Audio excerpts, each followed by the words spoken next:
Hello, welcome to today's masterclass, which is all about insulin resistance. Maybe you're here because you have a metabolic problem such as diabetes or high blood pressure, or you struggle to lose weight. So then this class is for you.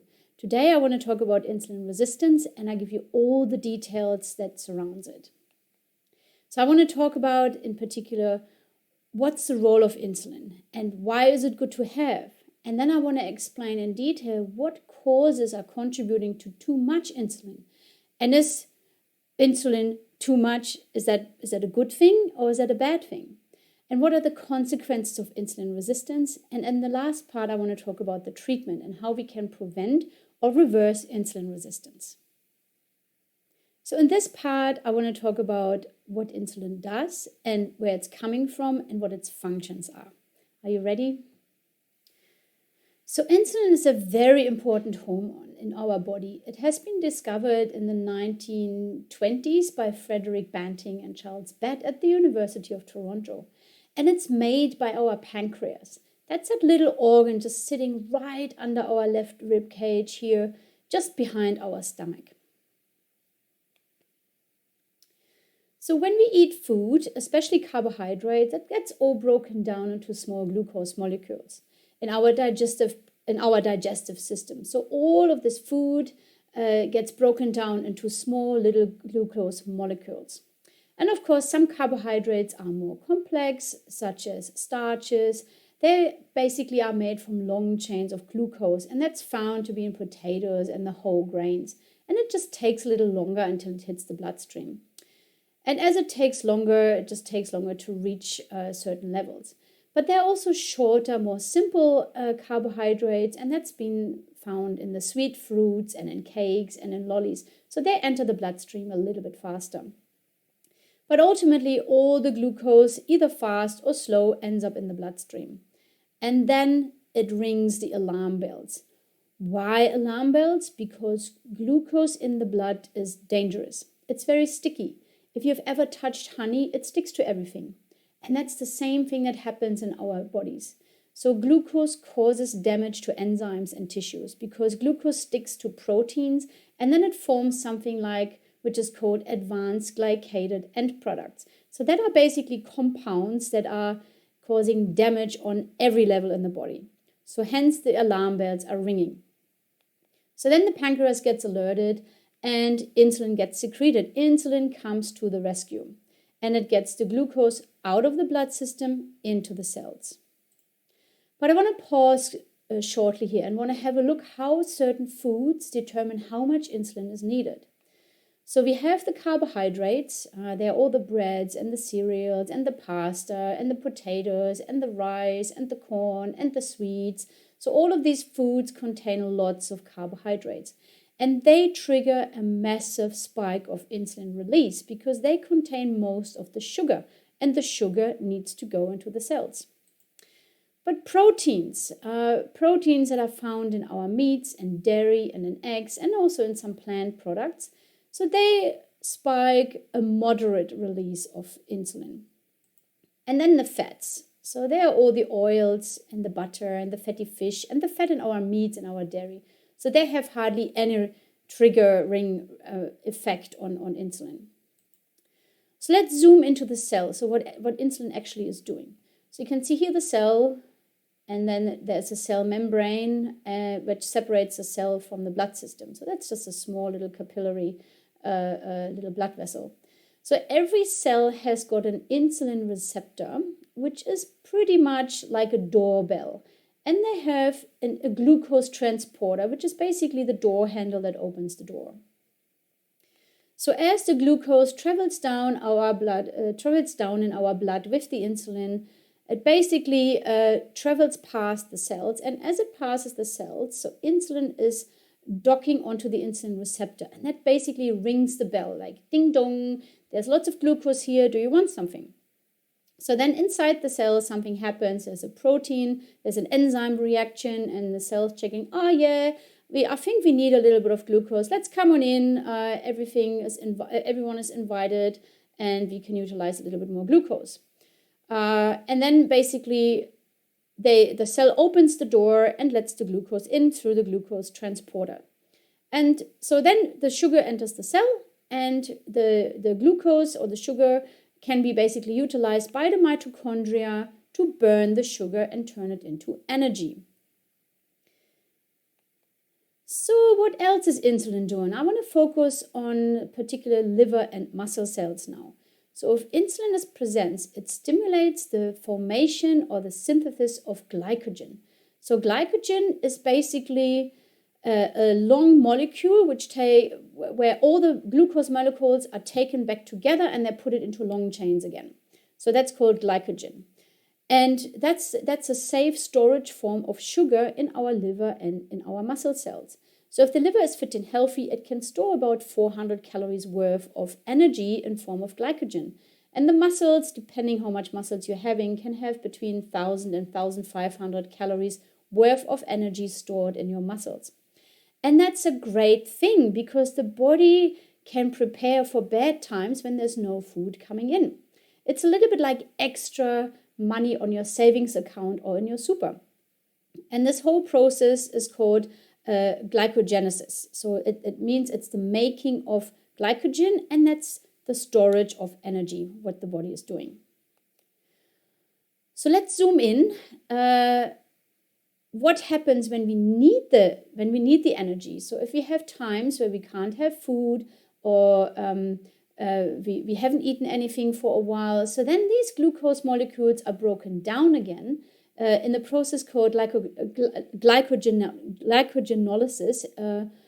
Lysis means breaking off something. So that process gets activated, and then all of these glucose molecules can be released into the bloodstream, and they can be used for energy consumption.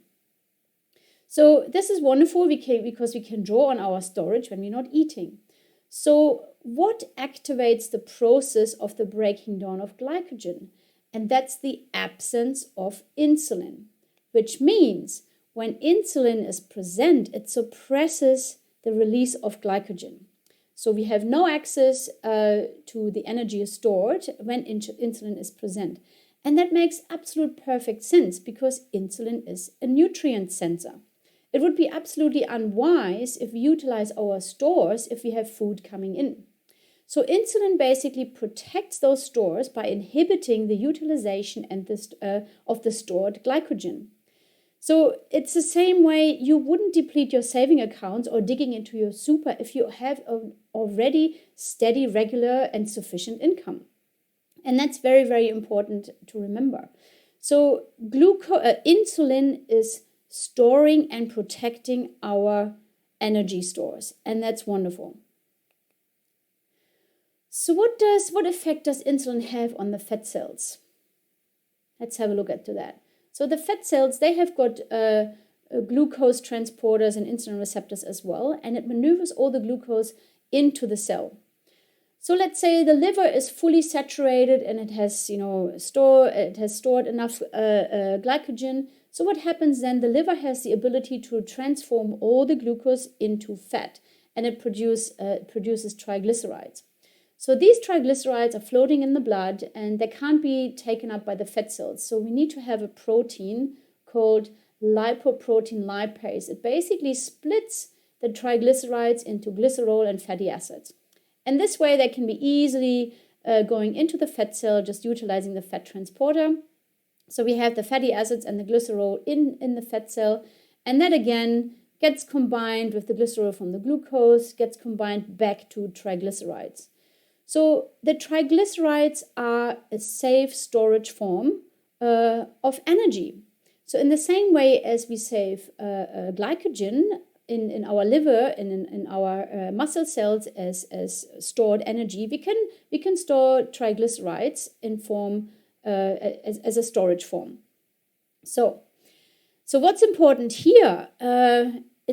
It's to see that all these sort of stored triglycerides, they are not coming from our fat in our diet. They're coming from the carbohydrates in our diets. All the glucose that comes from the carbohydrates gets converted into fat, and all the leftovers carbohydrates and all the leftover glucose, which are processed by the liver, that's converted into triglycerides and then ultimately taken up by the fat cells. So the fat in our fat cells are primarily coming from the sugars and the carbohydrates in our diet. So what happens if you want to utilize that energy? That's quite easy. So what the body is doing, it activates a hormone called hormone-sensitive lipase. That's the hormone here. It basically puts the fatty acids and the glycerol together, splits the triglycerides open. Splits the triglycerides open into fatty acids and glycerol. Then it can leave the cell, and then it can be utilized for fatty acid metabolism. So this hormone is basically undoing the reaction again, and then we can utilize the fat stored in our fat cells. And it's called hormone-sensitive lipase, as the name suggests. It's sensitive to hormone. Which hormone is it sensitive to? To insulin. So as long as insulin is present, it will block that hormone. Again, that's great because insulin is trying to protect us by not wasting our precious resources. If food is coming in, insulin is elevated, and then it protects our cells, our stored energy, because insulin does not know when the next food is coming around. So for insulin, everyone is still that caveman or cavewoman and protecting the saved sort of stored energy. So the take-home message on this messy slide is insulin promotes the storage of fat to be safe for later use. So we also talked about proteins and how they can basically trigger a little bit of an insulin response. And that's important because insulin also helps to promote the uptake of amino acids. So amino acids are the basic building blocks for proteins and enzymes and neurotransmitters and hormones. And they basically get all put together in a weird and wonderful form, and then it forms these sort of like gigantic molecules, which are basically our hormones and enzymes and proteins and etc. So that's why if we eat meals that are rich in protein, it also spikes insulin a little bit. What's important to remember here is like proteins, unlike glucose or fat, proteins cannot be stored. So they're either made into our own body tools, like the proteins and enzymes, etc., or they just get excreted for no further use. So if you have too much of the proteins, we just excrete it. They can be utilized as an energy fuel as well, but it's very inefficient because it takes so much energy to break it down, and to utilize it for energy is often not quite a win situation. So the body will always burn fat and glucose before it burns proteins. So in summary, insulin is very, very useful. It has a very significant role in regulating our glucose metabolism. It stores our energy and keeps our energy there. So it plays a huge role what we're going to do or how the body is responding and utilizing its energy resources. So in the next part, I would like to talk about how we can end up having too much insulin.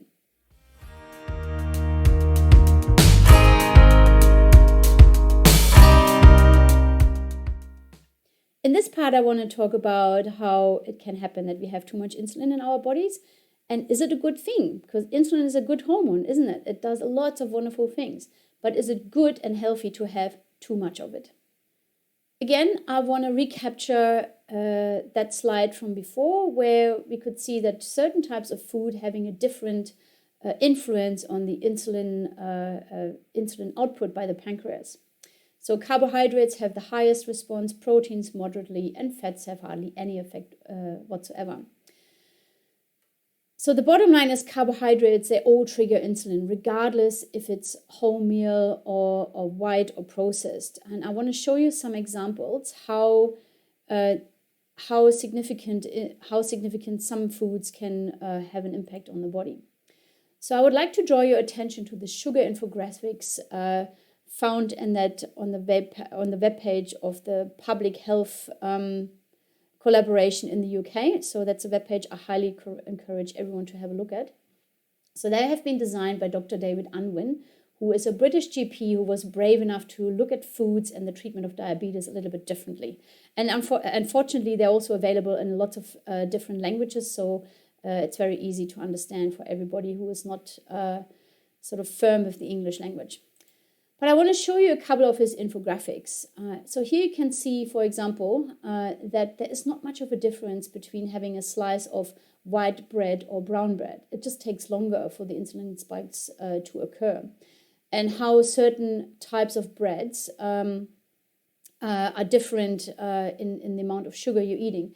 So he translated all of the foods, what we're eating, or normal sizes, that would be just the equivalent of one slice, and how that translates into teaspoons of sugar. So it's a very, very good tool for people to realize, this is how much sugar I'm actually eating.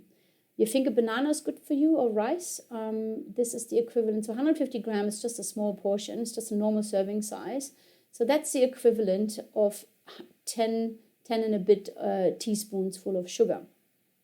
So again, I really encourage you to investigate those sort of infographics. So of course, there are many, many more food items listed to just get a good idea how much sugar we're actually consuming with our foods. So let's have a look at the modern day of eating. So that's another contributor. So at the moment, we are supposed to have 3 meals a day with snacks in between. And of course, no one is suggesting to eat lollies all day long or cake or something like that. But the guidelines are very clear about having regular intakes of fruit and wholemeal snacks in between. And as I just demonstrated, there's really not much of a difference between a wholemeal foods and processed foods. The only difference is like the speed of insulin response. So just have a look at a normal healthy breakfast, which is just cereals, let's say fruit cereals, with a slice of toast and one glass of orange juice, for example. You end up between 20 and 25 teaspoons of sugar right in the beginning of your day. And there's not even jam or honey included, okay? And this goes on and on over the entire day. So insulin basically never goes down. We have a constant elevated insulin level. So in eating like this, you're basically constantly in the storing mode. You're never in the using mode. And as a result of this constant high insulin levels, you're in this constant storage mode, you become resistant, and you don't really have the ability to actually utilize your foods. So, and the food industry, of course, has triggered into this as well.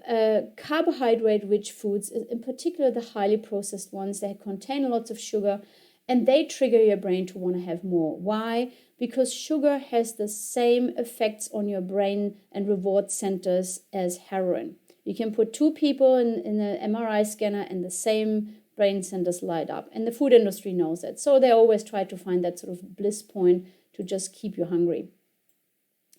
So what it also demonstrates, it's not all about calories. It's about the hormones.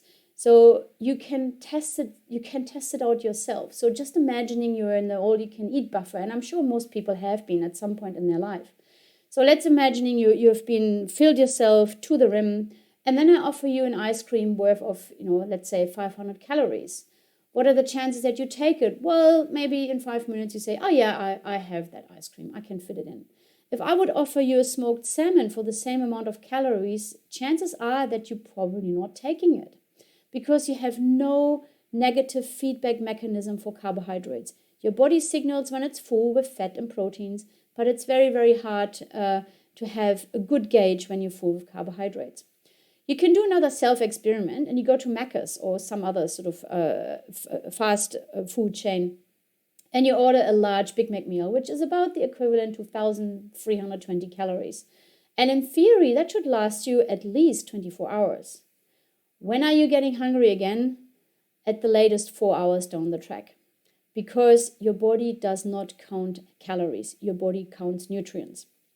Has it always been like that we have been eating 3 meals a day? No. I remembered when I was growing up, we had 3 meals a day. There was no snacking in between. My parents didn't chase me with any sort of snacks after me.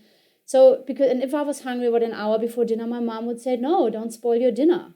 It wasn't always like that. That's a thing of the new of a new modern day eating. It wasn't always like that. We have not always been in the constant storage and not utilizing phase.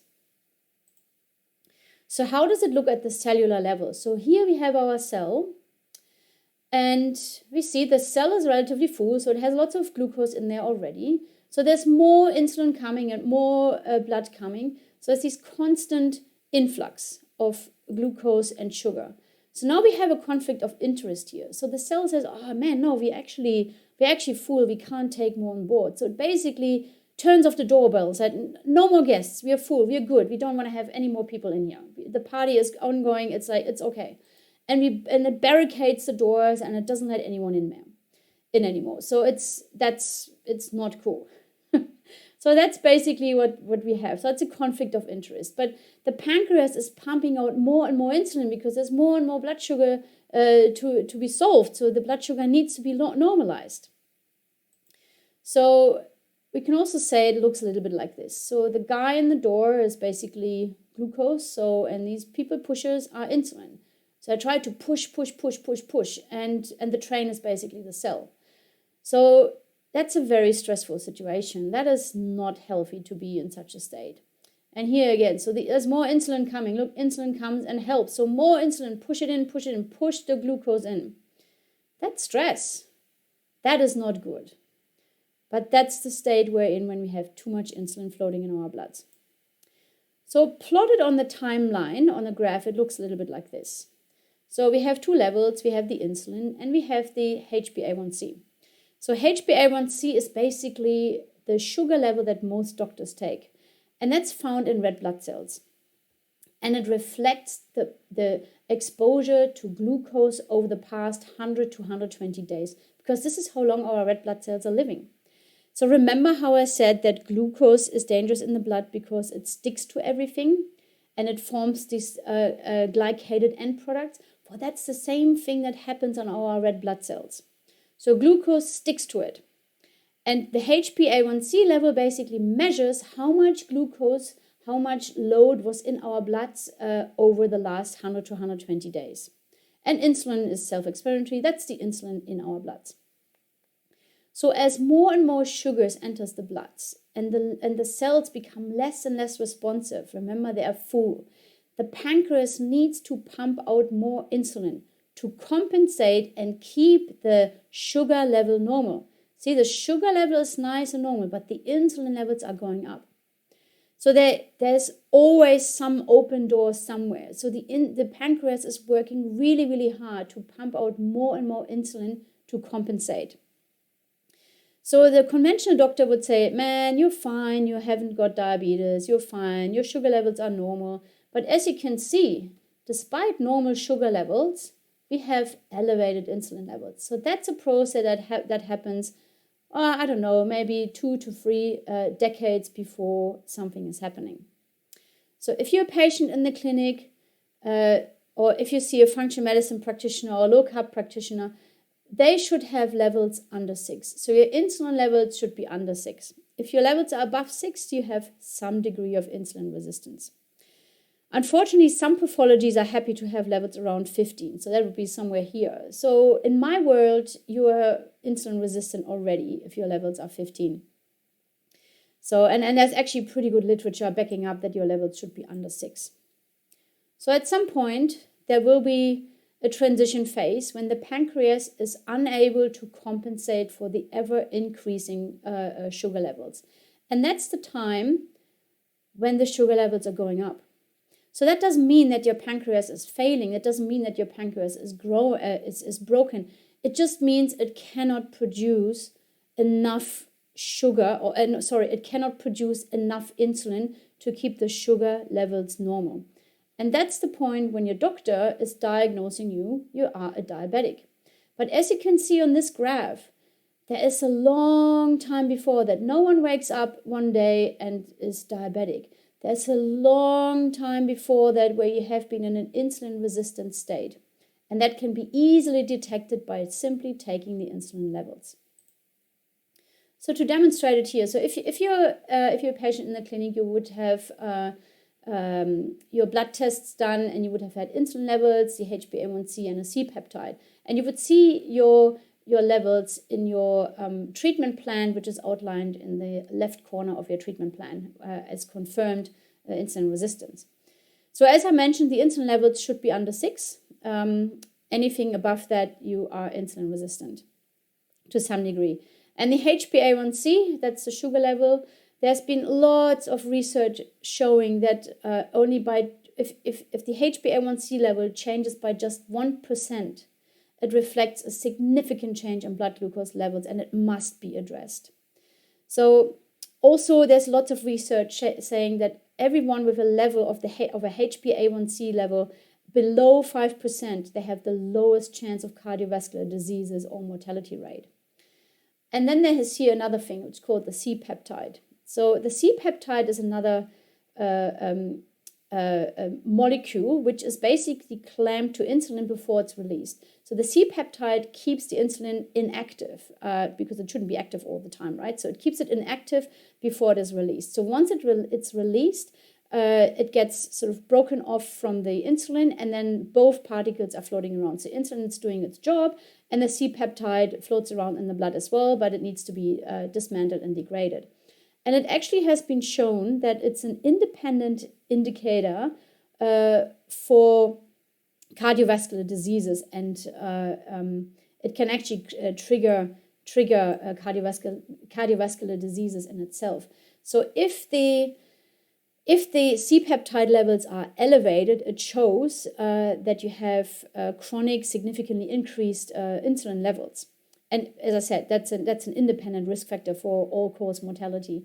But if it's too low, it means that your pancreas is completely exhausted. So the pancreas is unable to actually produce enough insulin. And that can have both. So the reason for that could be either autoimmune diseases. So in people that have type 1 diabetes, for example, where the immune system attacks the pancreas and the pancreas cannot make more insulin. So these people would have very, very low C-peptide, if non-existing C-peptide levels. Or the pancreas is just simply very, very exhausted. And sometimes it can happen that people have late onset autoimmune diseases. So that can happen as well. So that's why it's always important to have at least, at the bare minimum, these 3 levels taken together. So I hope I could demonstrate that the choices of our foods have a huge contribution to how our insulin levels are. And so food is basically the main trigger for all of that. So too much carbohydrates leads to a carbohydrate overload, to a cellular glucose overload, and that in turn can potentially lead to insulin resistance. So you may ask yourself, well, there are so many people I know, they eat carbs all the time and they eat junk food all the time and they're not insulin resistant. So, and you're fully right, there is more to it. So there are more causes that can contribute to insulin resistance.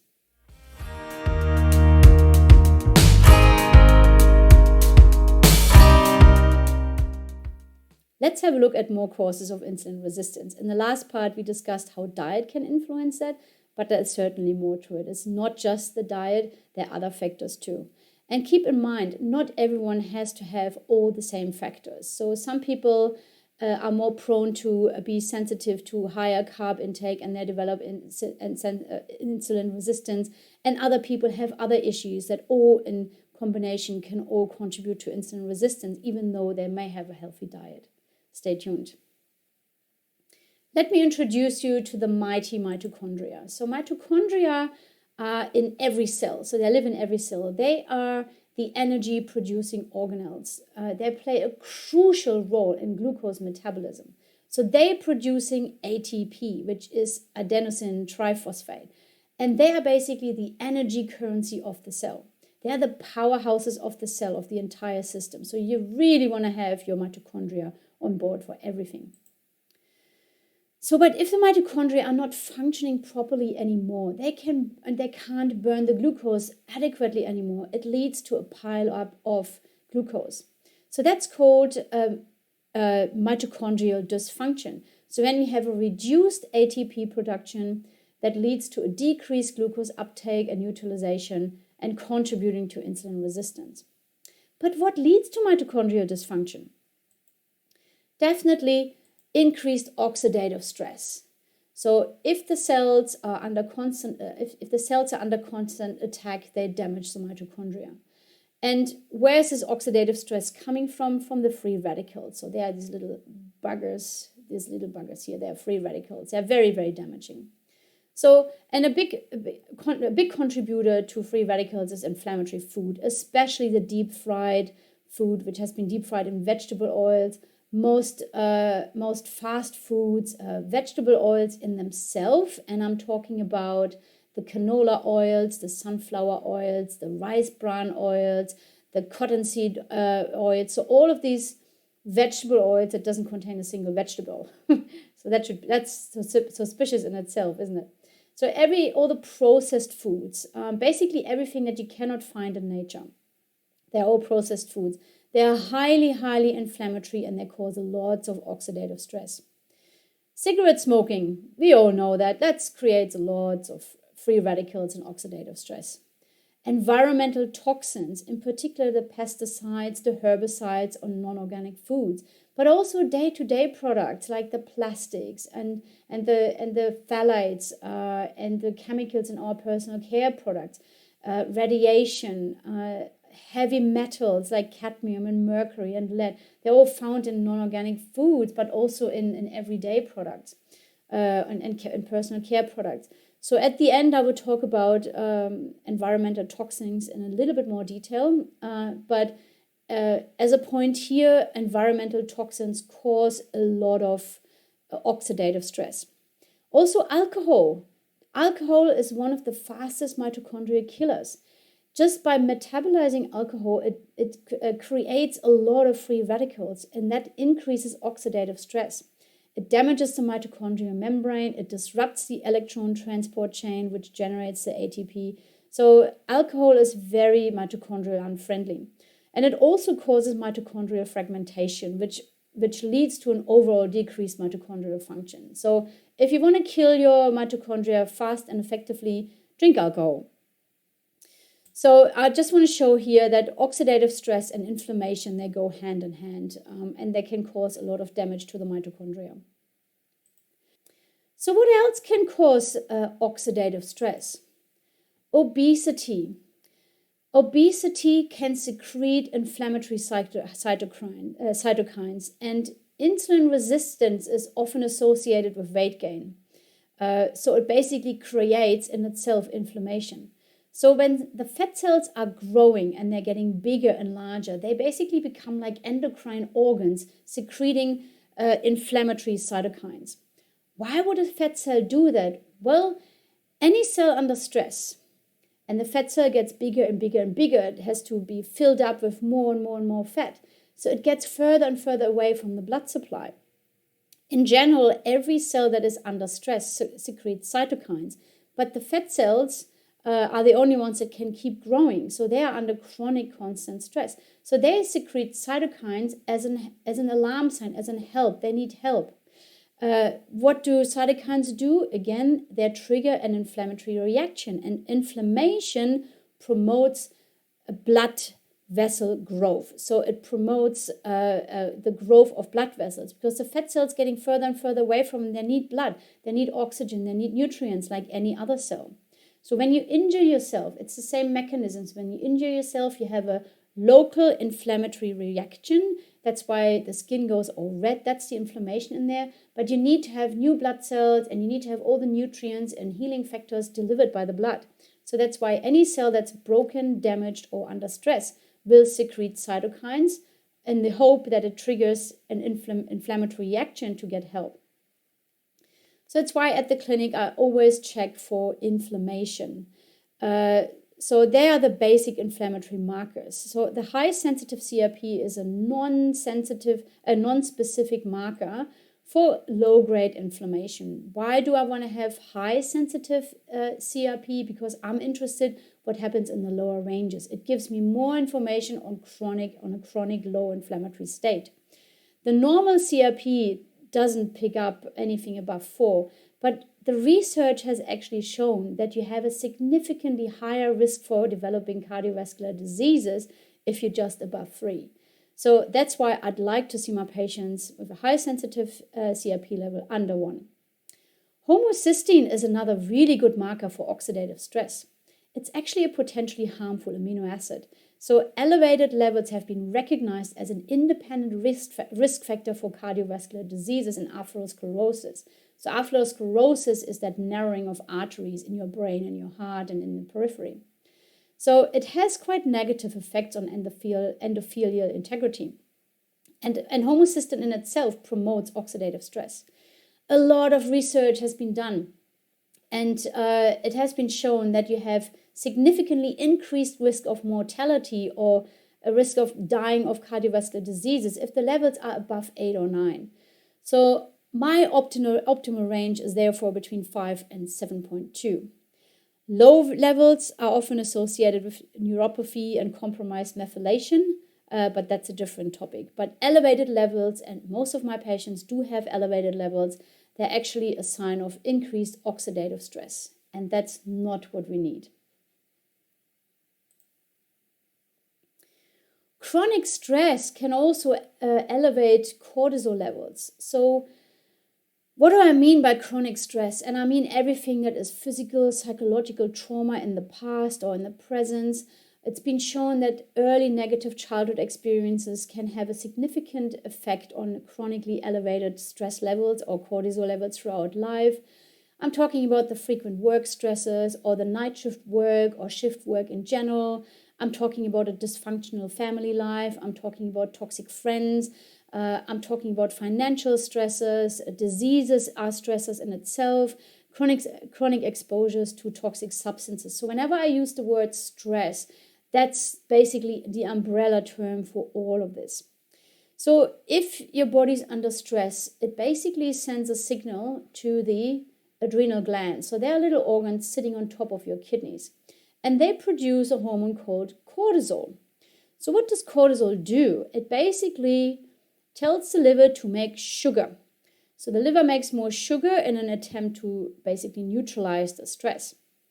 So if you have chronic elevated sugar levels mediated by the liver with the cortisol levels, you're contributing to the development of insulin resistance. And chronic stress in itself is inflammatory. Cortisol has a pro-inflammatory effect. So it further contributes to the inflammation. It's basically a double whammy. At the same time, cortisol reduces your digestion and reduces the immune function, which as a consequence you have a suboptimal bowel functioning and you've got suboptimal immune fighting properties to have, you may have frequent infections, which further lead to inflammation. So it's a catch-22 situation. And we have seen that insulin resistance in itself is an inflammatory state, but a stress or high cortisol state coupled with insulin resistance, it's just a double whammy and the catch-22 situation. Let's have a look at sleep. So poor sleep has been shown to lead to insulin resistance. You can have just one night of bad sleep and the next day you will have elevated insulin levels. And that's because it disrupts your circadian rhythm. Sleep deprivation has also been shown to alter your growth hormones, your cortisol levels, and melatonin levels, which is the opposing hormone for cortisol. Poor sleep has been linked to poor appetite regulation. So if you had a bad night's sleep, you're more hungry next day. So that can potentially lead to overeating, and overeating can put, especially the sugary foods, and that can in turn, or as a consequence, it can lead to insulin resistance. And poor sleep has also been linked to increased inflammation. Poor sleep is associated with higher cortisol levels. Cortisol levels are inflammatory, and chronically poor sleep. I mean, one bad night is probably not going to make much of a difference, but chronically poor sleep has been linked to increased chronic inflammation. And as discussed before, that sort of all exacerbates each other to the development of insulin resistance. Let's have a look at your gut. I want to focus on how a dysbiosis, which means nothing else but an imbalance of beneficial and harmful bacteria in your gut, and how that can lead to insulin resistance. So let's say we have, in this case, we have got more harmful bacteria in your gut than you have beneficial bacteria. And there's a couple of proposed mechanisms. So one proposed mechanism is that the dysbiosis is leading to an elevated production of lipopolysaccharides, or LPS here abbreviated. So lipopolysaccharides are endotoxins that are found in the outer membrane of gram-negative bacteria. So if you've got leaky gut as a consequence of dysbiosis, these lipopolysaccharides can enter the bloodstream, so cross the gut lining and enter the bloodstream, and then they can trigger a very strong immune response and inflammation. And that in itself, inflammation interferes with insulin signaling, and that can lead to insulin resistance. So another mechanism that's been proposed was that dysbiosis can alter the production of or decrease the production of short-chain fatty acids, or SCFH abbreviated here. Short-chain fatty acids have multiple roles in regulating the glucose metabolism and in insulin sensitivity. So the cells need to stay sensitive to insulin. So dysbiosis can massively decrease the production of short-chain fatty acids, and that in turn can contribute to insulin resistance. So I hope I could demonstrate that insulin resistance is not just based in a poor diet. Yes, diet plays a huge role, but mitochondrial dysfunction plays an equally important role. Inflammation, poor sleep, chronic stress, and dysbiosis, they're all factors that contributing to the development of insulin resistance. And it's quite, oh my God, that's a lot. But if you look closely, all of these factors are rooted in lifestyle choices, which is good because it's a lifestyle which have you under your control, which you can change and change the course of developing or reducing insulin resistance. And I want to talk about what we can do about it in the last part. But now I just want to quickly focus what happens when we have an established insulin resistance and how that affects our life.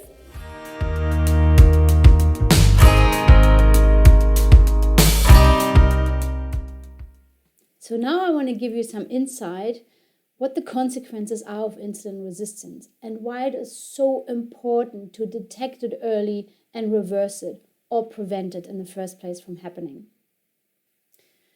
So let's recapture that slide. So we have seen that insulin, so chronic elevated insulin levels can lead to diabetes, and that's not just an overnight phenomenon. It's a slow transition from insulin resistance to basically develop diabetes the moment when the HbA1c levels are elevated. So I want to recapture this messy slide again. So how insulin resistance can contribute to weight gain. So and basically dysregulation of the fat metabolism. Remember that the fat cells is basically blocked. The fat cells are blocked from utilizing the stored fat by blocking the hormone-sensitive lipase, which is blocked by insulin. So the fat cells cannot break down the triglycerides back into fatty acids and glycerol and not using it for the fat metabolism. So insulin basically keeps forcing the fat cells to have more fat on board, and at the same time it inhibits the release of fat. That's the beauty of insulin, how it tries to prevent us from dying, because it wouldn't compromise our stores if food is coming in. So what's also happening, insulin also alters the hormones involved in appetite regulation, such as leptin, which is the satiety hormone, or ghrelin, which is the hunger hormone. So if that's out of balance, it can lead to increased food intake and further weight gain. So most people who are overweight are also leptin resistant, and they basically have lost the ability to have normal satiety signals from sort of acting on stop to eating. So insulin resistance can also lead to thyroid dysfunction. So let's have a look what's normally happening. So our thyroid is excreting T4, which is the inactive form of our thyroid hormones, and then a enzyme called deiodinases, or D2. It converts the inactive form to the active form T3. So what does T3 do? Why is it so important to have it and to have it active? So it regulates our metabolism. It regulates our resting metabolism rate. It determines oxygen consumption. In children, it regulates growth and development, especially of the brain and the nervous system and the skeletal system. It regulates our cardiovascular function, and that means the heart rate, the blood pressure, the vascular tone, cardiac contractility, which means how well your heart is able to pump. It regulates our central nervous system, in particular the cognitive functioning. So how well can you think? Do you have brain fog or not? The synthesis of neurotransmitters, which is heavily affecting our mood and our behavior. It regulates the bone metabolism. It stimulates the osteoblasts, which are the cells that basically contributing to bone formation and mineralization. It regulates the body temperature, but it also regulates the menstrual cycle in women or spermatogenesis in men. So the bottom line here is you really, really need T3 to do its job. It governs so many functions in our bodies. So let's have a look what happens if we have elevated insulin levels chronically in our blood. So chronic elevated insulin levels. It suppresses the activity of the deiodinase, so in particular the D2, and that decreases the T3 production. What it also does, it increases the production of reverse T3. So reverse T3 is basically like T3, but it has no action. It doesn't do any of this.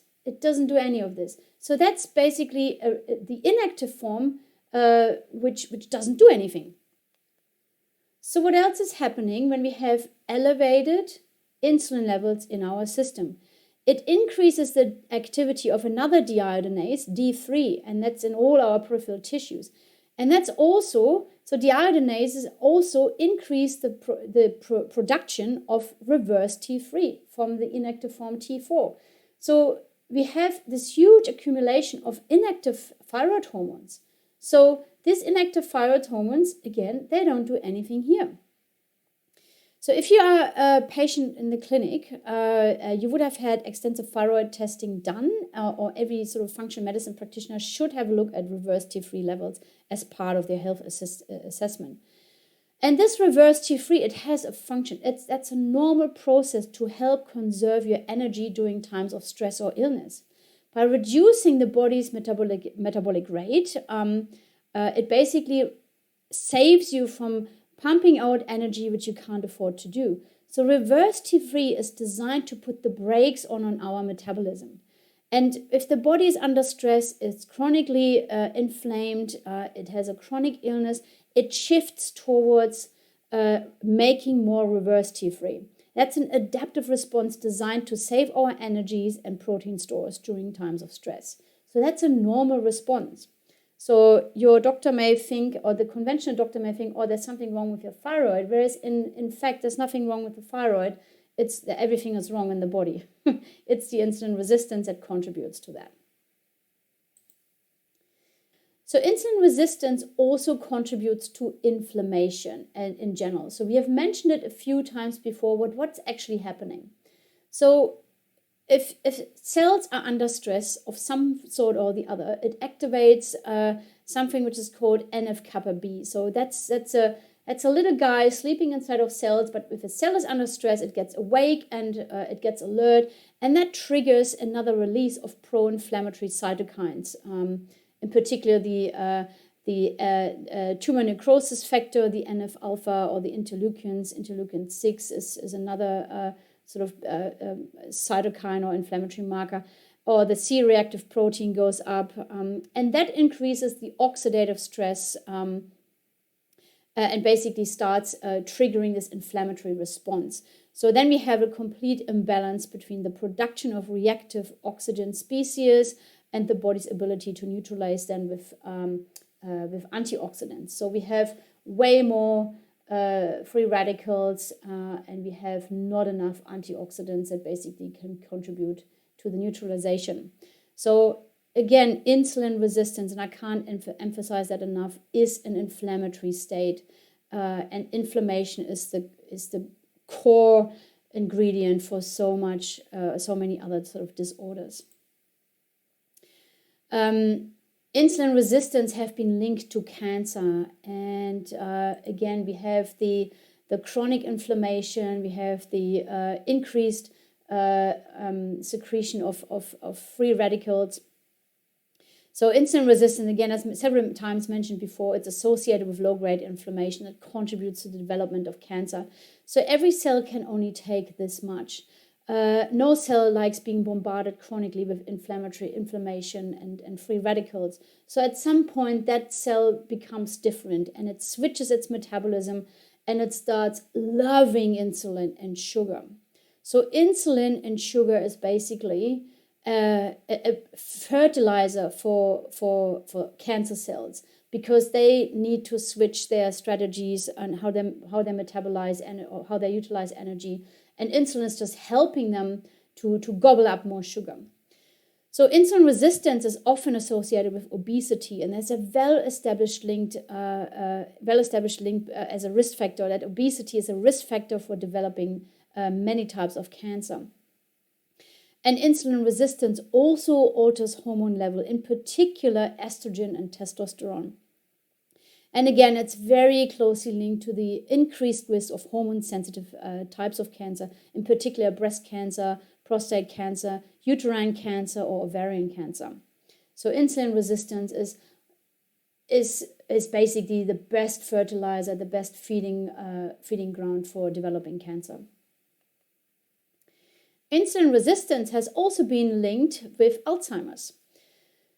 So with insulin resistance, you have an impaired insulin signaling. And as it happens in every part of your body, it also happens in the brain. So you have a reduced glucose uptake and utilization. And as a consequence of that, you develop these beta amyloid proteins, or you have these sort of neurofibrillary tangles. So there are these sort of things. So if the glucose cannot be utilized properly, you develop these tangles and these beta amyloid plaques, and they are just a hallmark feature of Alzheimer's disease. So patients of Alzheimer's disease, they have these plaques. So at the same time, insulin resistance impairs the clearance of these beta amyloid proteins in the brain. So so insulin resistance in itself causes it, but it's also causing the accumulation of these plaques. And insulin resistance, again, is an inflammatory process, and it also increases the production of radicals, and that in itself, it crosses the inflammatory mediators, that crosses the blood-brain barrier, causing more oxidative stress, causing more neuronal damage, and the whole process gets exacerbated and pushed towards Alzheimer's disease. So Alzheimer's disease is often also referred to type 3 diabetes. That was first proposed in a study published in the Journal of Alzheimer's Disease. And they suggest that the insulin resistance in the brain is also contributing to the development of Alzheimer's disease. That term is not really widely used in the scientific community, but it highlights the growing evidence and the growing recognition that there's a link between metabolic dysfunction and neurodegenerative diseases. So talking about insulin resistance and the inflammation that results from being insulin resistant, and that's a key driver to the development of atherosclerosis. So we have the normal cells, the normal arteries, but increased inflammation and increased stress on those cells that actually line the inner layer of our arteries, they become brittle and narrowed, and they accumulate inflammatory cell phages, and they in turn excrete more inflammatory cytokines, increasing more or contributing more to an inflammatory state. So we basically developing these plaques. So that's called atherosclerosis. And so it's a narrowing of our arteries, and they can of course lead to high blood pressure, which is a type of cardiovascular disease. And if these plaques are rupturing, we have a thrombosis. So we have a plaque that sort of travels through the system. And if it gets sort of stuck in the heart and it blocks a smaller artery somewhere in the heart, that's what we call a heart attack. And the same can happen in the brain. So if one of these sort of little plaques are becoming loose and they got stuck somewhere in the brain, that's what we call a stroke. So it's basically the same mechanism, just at different places. So insulin resistance is a key driver for inflammation, and that's the key driver for promoting cardiovascular diseases. And the same happens in the smaller vessels. Insulin resistance actually contributes to the development of erectile dysfunction. So that's probably more interesting for the male viewers. But the same, what happens in the large vessels, it also happens in the smaller vessels. So if you have any type of metabolic disturbances, it's always associated with the development of erectile dysfunction. So insulin resistance, as previously explained, leads to endothelial dysfunction. And that's a crucial role to have functioning blood vessels. It's very, very crucial for the blood flow into the penis.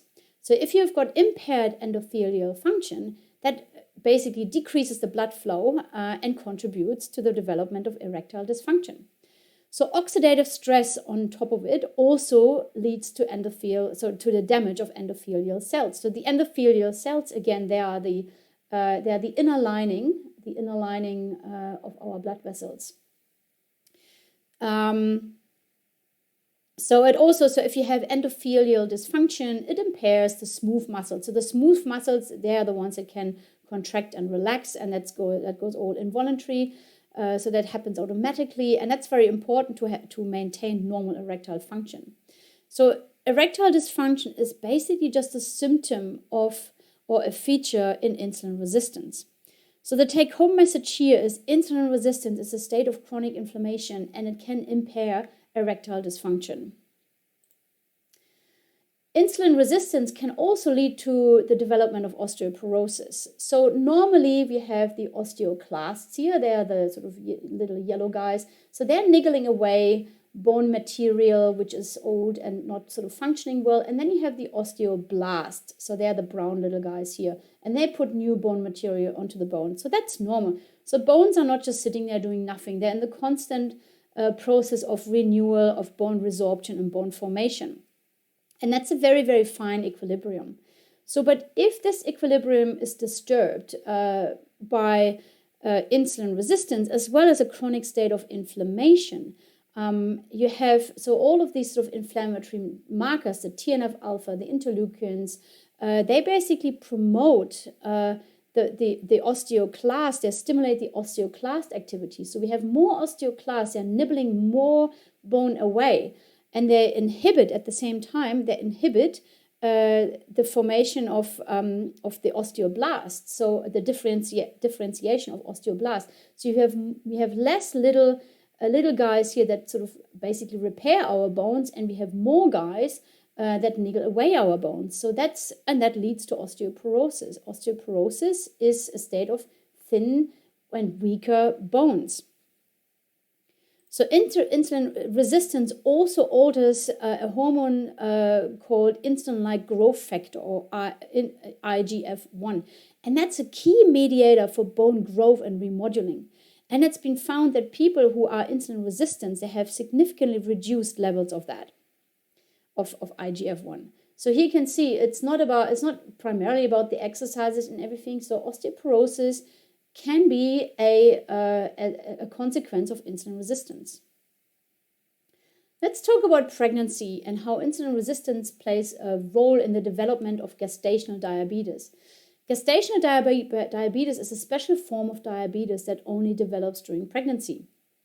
So in a normal pregnancy, the placenta produces hormones like the human placental lactogen, or HPL, a placental growth hormone, or PGH, or progesterone. So all of these hormones basically interfere with the action of insulin in the mother. So every pregnant woman is in a slight state of insulin resistance. So you can well and truly say, so every pregnant woman has a little parasite inside of her, because why do they do this? Why does the placenta do it? Because the fetus needs optimal glucose uptake by the placenta and the fetus. So that's why a pregnancy, the mother is less able to uptake her glucose, so she is a little bit insulin resistant to give more for the growing baby. So that's happening in the normal pregnancy. What else is happening in a normal pregnancy? A normal pregnancy is also in a state of low-grade inflammation. Remember how we talked about it before, that inflammation promotes the growth of blood vessels and the development, blood vessels in particular, so to have the nutrients and everything we need delivered. So yes, low-grade inflammation also helps to grow and develop the fetus. The problem is, what happens if a woman is already in a low-grade inflammation or is already in a state of insulin resistance? So that all accumulates. And that massively interferes with the insulin signaling, and that leads to impaired glucose tolerance and the development of gestational diabetes. So therefore, it is so important to get a normal sort of glucose metabolism and insulin state, preferably during pregnancy, if not before pregnancy. I really hope this part could demonstrate that insulin resistance is a serious issue. It must be prevented early in its path. So it has so many health consequences.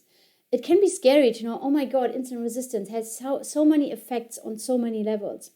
But the good news is, because it has so many negative results, by only fixing the insulin resistance at the same time, you can prevent and reverse so many diseases.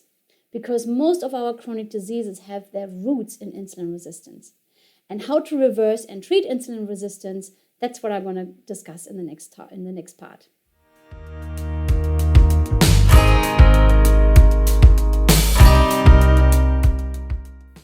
So now let's talk about the treatment of insulin resistance.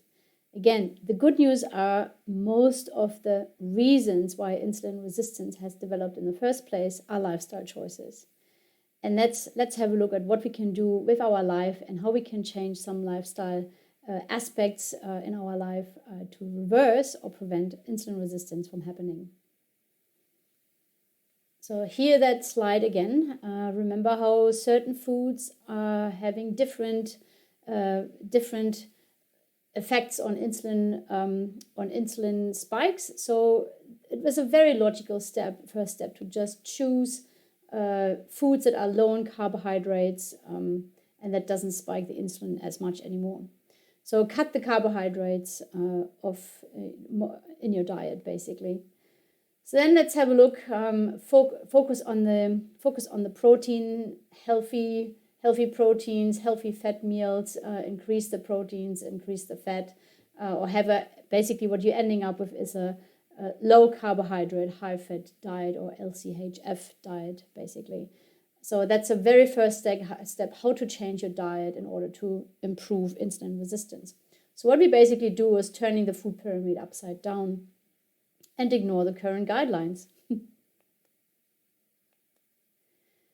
So just recapturing that slide where at the moment where we eat 3 times a day with snacks in between, and it's quite obvious. So if you're constantly in a state of high insulin, you are constantly in the state of storing. You don't store fat and burn fat at the same time. You can only do either. So what's the logical conclusion for this? So just don't eat all the time. Increase your time of the fat burning. So allow access to your stores. By just not eating, it brings the insulin levels down and the body notices that, oh, there's no food coming in. Let's utilize our resources. And a very easy way to get there is literally like, don't eat all the time. Only eat when you're hungry and don't eat when you're not hungry. It sounds very easy on the surface, but most people eat only because the clock is telling them, the situation or the place is telling them. Well, that's their Pavlov's reflex. So if you're actually hungry or if you develop any hunger feelings, you should stop and check and what's actually happening. Am I actually hungry? So if you are overweight, you're not hungry for energy. Remember, you have the energy. It's not about calories. that's not an energy issue. It's because maybe you're stressed or you've been always eating for that time. So then, of course, your ghrelin levels go up and tell you, oh, you must be hungry by now. We've always eaten now. But are you actually hungry? And a very simple way to figure that one out, is it hunger or is it just my Pavlov's reflex? Because every time when I walk past this coffee shop, I have an ice cream, I have a coffee, I have a croissant or whatever it is, and that triggers the hunger. So it's the situation or the place that's telling you it. So if you're in the same situation again, just check. Do something which you really enjoy doing. And do that for 5 minutes. And then see if you're still hungry. So, and then you know it wasn't hunger. It was just your Pavlov's reflex. So tackling cravings and stress and etc. is a whole other masterclass. But starting with hunger awareness is a very first step to deal and to reverse insulin resistance. The vast majority of my patients are actually naturally ending up on 2 meals a day. And many of them are even ending up having 1 meal a day. They have 1 meal a day in the afternoon or at midday, and that's it. They just don't feel hungry at any other time anymore. So this should be a very slow and gradual process. I would not jump from 3 meals a day or even 6 meals a day down to 2 meals a day. It's a gradual process by constantly asking, am I hungry or am I not hungry? Okay, and then most people end up there very, very gradually and naturally on maybe 2 meals a day, maybe 1 meal a day. So don't eat all the time is a very effective method to reverse or prevent insulin resistance. We talked about sleep and how sleep is a huge contributor to insulin resistance. Well, you should focus on sleep. You should make that your absolute priority. I have another whole masterclass on just sleep and stress improvement, but here just a very quick summary. Avoid alcohol before bedtime. Don't have any coffee or tea 2 hours before bedtime. So if you're sensitive to caffeine or caffeine, just don't have it any time after afternoon. Avoid soft drinks. They're way too high in sugar. Don't have any soft drinks 4 hours before bedtime. Avoid last spicy meals or carb-rich meals before bedtime because the insulin levels will drop and you will be hungry again. Avoid protein-rich meals before bedtime. And avoid eating 3 hours before bedtime in general. Reduce your screen time. Avoid any exciting news, any stock markets or anything that sort of gets you exciting. Avoid all of that. Avoid general screen time anyway. And create a schedule to deal with issues during daytime hours. So if you've got something to deal with, don't do it before bedtime. Just so the brain has more time to process everything. And really plan for 8 to 9 hours of sleep. Make that plan in the day or of your day that you have enough time to sleep, and try to have the same wake and sleep time every day. It's not always possible, but the more you sort of have a regular pattern of being awake and sleeping, the easier you will find to fall asleep and improve your sleep. Avoid any afternoon naps. That's a no-brainer. So if you sleep during the day, you're probably not sleepy at nighttime. Avoid going to bed after 11. So best is actually going to bed at 10, but avoid going to bed after 11. And decrease irritating noises. Use earplugs. I don't go anywhere without my earplugs. I can't sleep without my earplugs. So there are lots of more little things you can do, little tweaks that you can do to develop a good sleeping routine.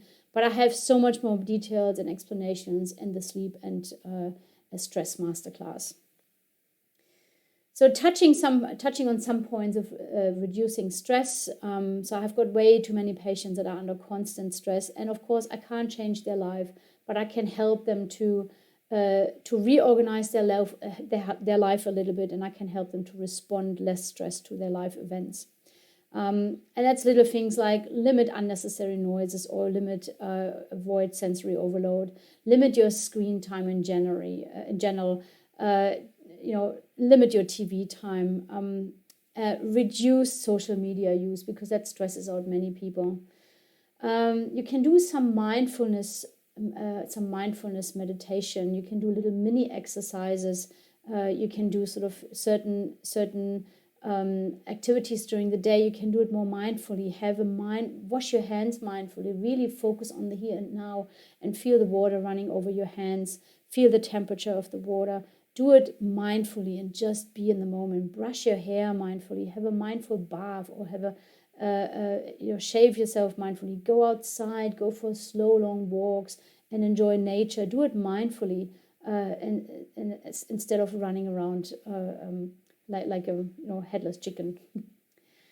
Seek those restorative activities. Again, meditation is so powerful to reduce stress levels. There are so many meditation apps you can use and just do whatever you like doing.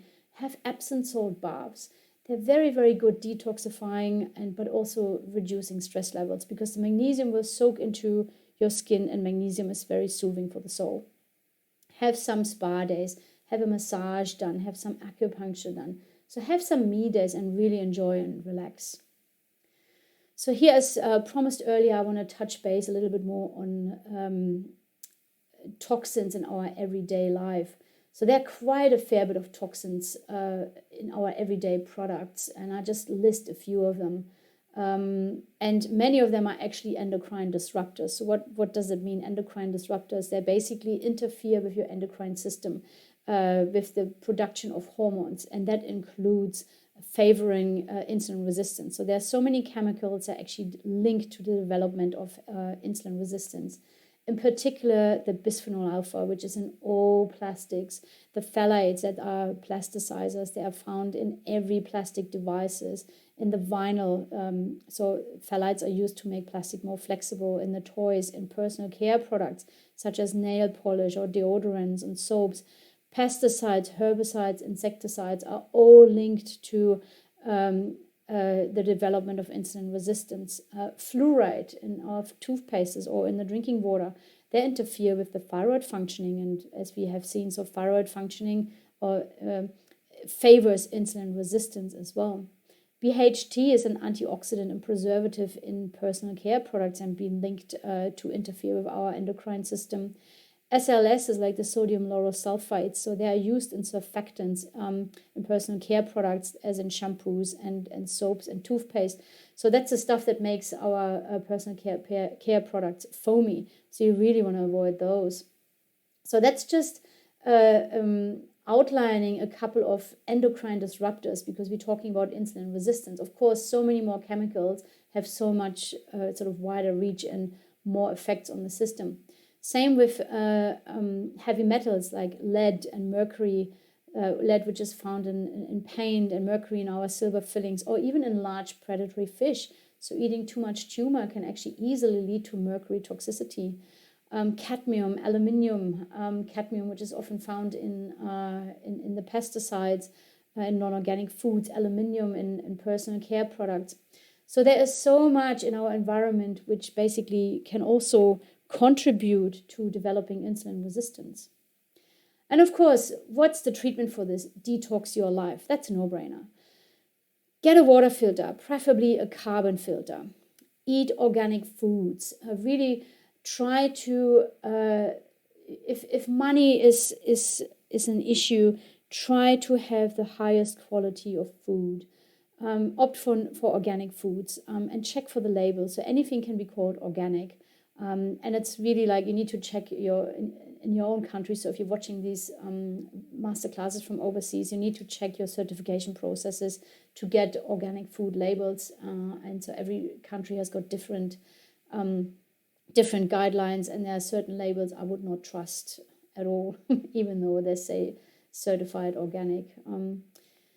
Choose chemical-free personal care products. I highly encourage all my patients to go to ewg.org, which is a webpage, American-based webpage, where they have tried and tested so many personal care products, and they are very, very transparent. They basically outline every chemicals in the personal care products and say exactly what they do, and they also reference everything. So it's a very, very valuable site you can have a look at, and to find your personal care products that are less toxic or not toxic at all.